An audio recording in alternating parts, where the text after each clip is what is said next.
Guys, I'll teach you now how to open the harmonic balancer for 2000 Buick leaf saber 3.8 liter. I searched about it and I didn't find anyone he know how to open it in the YouTube. I will show you. I opened it already, but I'll show you how. This harmonic balancer, you have to use these tools and number 10 long, 10 millimeter long bolts. Have a bolts inside. See this one?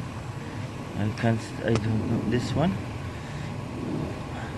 Have the bolt for the bolt, and you have to tie this one, and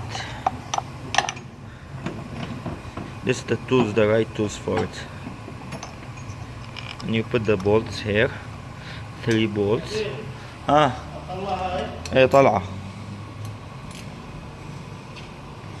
3 bolts, and this will be open right away. Thank you. Bye.